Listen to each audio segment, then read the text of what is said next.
Okay, welcome to this video. This video is the third in a series on the HL essay. Your HL essay, you can only give it to your teacher for feedback one time. So this essay is designed to help you, and I think there'll be one more after this that's really designed to get that essay into shape. This one is all about the introductory paragraph. If your introductory paragraph is in shape, probably your whole essay has everything that it needs to have. We'll be looking specifically at what's going on in that paragraph, and then I'm going to show you some examples from what is a pretty good essay, one that was released by IB and officially scored as a 4, generally a 4, certainly in the focus and organization. So we're going to take a look at this. We got an intro paragraph here. What do you need to have going on in your intro? What does your intro need? Well, your intro needs to open your subject. You got to open it up to your audience, let your audience know generally where are you going? What's happening? What are you going to focus on? This is before you introduce your work. You don't want your first sentence your first sentence could focus on your work, but it's not really necessary. So maybe I'll read this paragraph and then I'll talk about how it works. So this is a pretty good example here of an introductory paragraph. I'm just going to read it out loud. Throughout one's life, one faces challenges of all sorts, emotional, physical, and mental. French-Iranian author Marjane Satrapi's memoir, Persepolis, illustrates the story of young Satrapi's childhood in the midst of political turmoil within the country and explores how these challenges her life.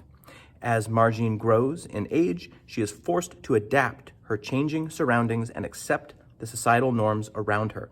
Satrapi uses the motif of the hijab in order to signify the effect of society on her own life and convey her growth as a person.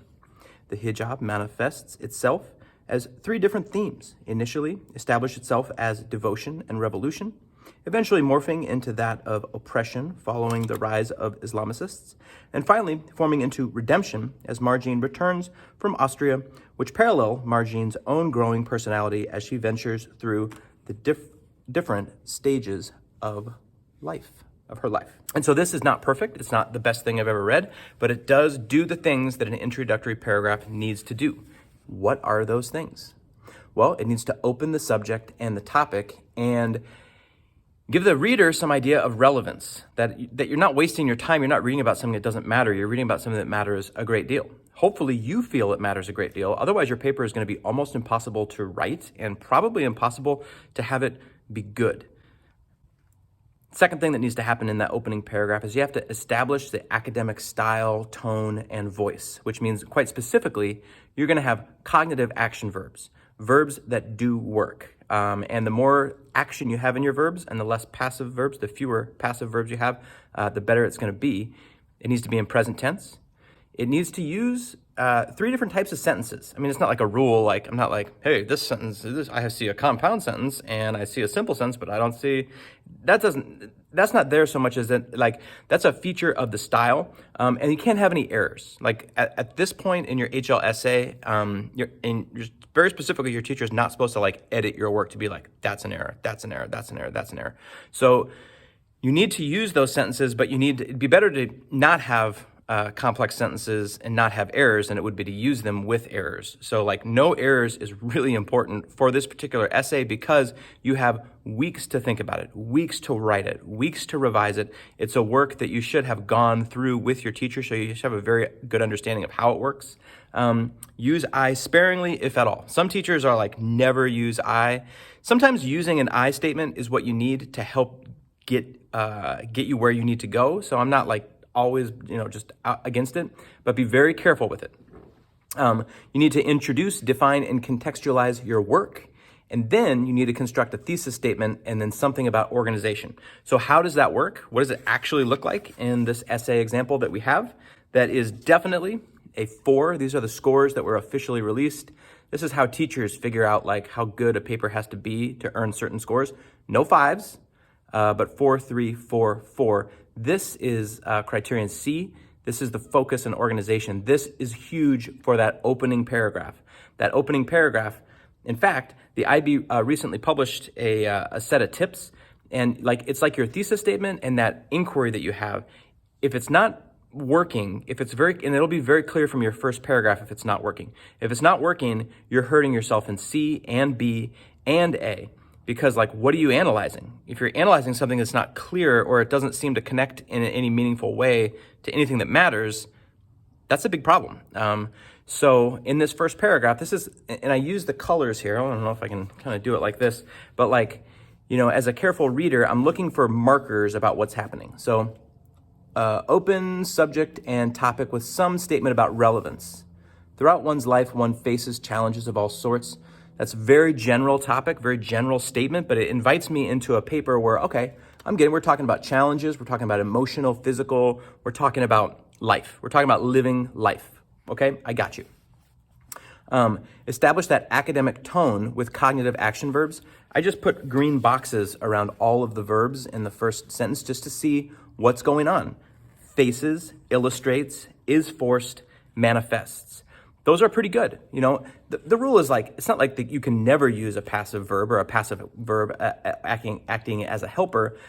That's not the rule. The rule is that you have a wide variety of verbs and that frequently your sentence subjects are the story, the book, the writer.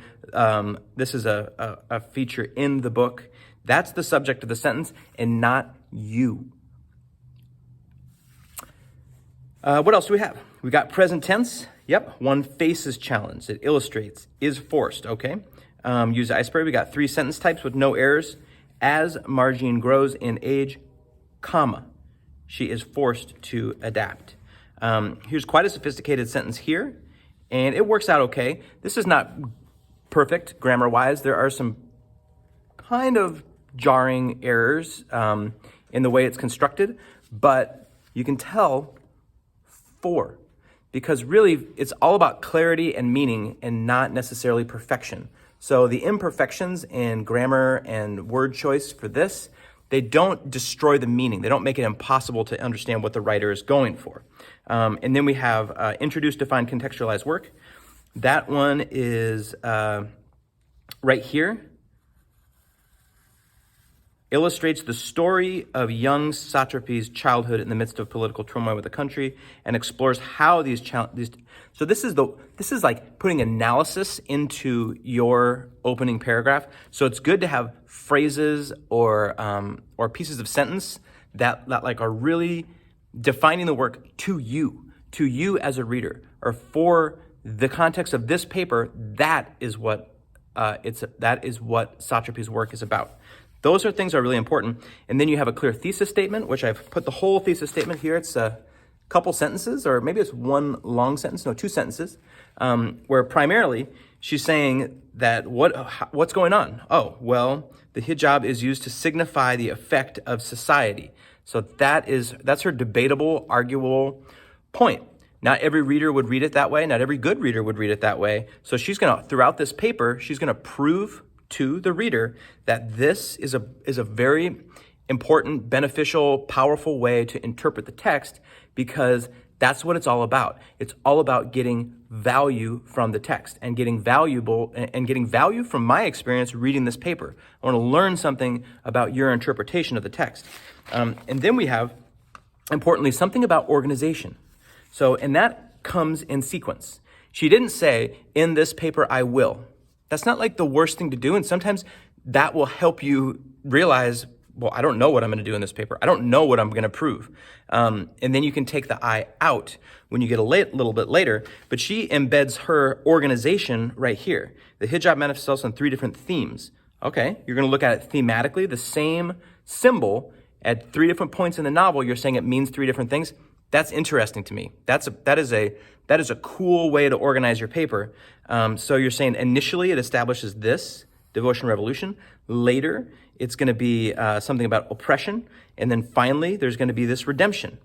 You're letting me know. And so I can expect reasonably that the first thing you're going to talk about has to do with devotion and revolution. That's my expectation. And looks like my expectation pays off, because that is what this writer has done. And then what follows is evidence and analysis of what that evidence means. I spilled coffee on my paper right there. So if you have all that in your, right now, if you have that in your introduction, congratulations, that's great, it's a good place to be in. If you don't, keep watching, because I'm gonna take you through some writing and thinking exercises that are designed to help you get there. And so I'm going to talk through some questions, and I really do want you to write on these questions, like phrases, bullet points, just brain dumps, just get your thoughts out. You want to fill about this much space. You can pause the video when it's time to write, but here's where we'll start. What questions does your paper ask and answer? In this paper, it's very clear that what does a question ask is like, what's up with that hijab? What's up with that thing? How does that work? What is this significant? Does it matter? What is this idea of devotion and revolution? This writer must have been fascinated with her early attachment to religion, and so probably said, oh, what's up with this religion thing? Like, what does that mean? How does that fit into the whole book? Okay, what's up with this oppression thing? What does oppression mean in this book? How did I experience that as a reader, and how did she create it as a writer? What about redemption? Where's that at? I mean, how does the thing resolve? What are the most important points in this book? Maybe she said, well, what really matters most in Persepolis? So those are the kind of things you want to think about for what questions does your paper ask and answer? I'm going to move on. Next question. What should a reader gain through deep engagement with the work? Why is it worth reading? According to you, you are the expert. You know more than anybody else about how you interpret this text. So based on your interpretation, where's the value? Who would care? Who would care to read this book? What do I get out of it? What do I learn about? And I'm moving on again. What will a reader gain through deep engagement with your paper? What am I going to learn? What am I going to gain? Why would I want to read your paper? What value does your paper offer the world? Any reader? Do you believe it has? You make it up. If you don't, pretend. And we can see how these work with the sample. What does she think the book is about? Well, the book is about political turmoil.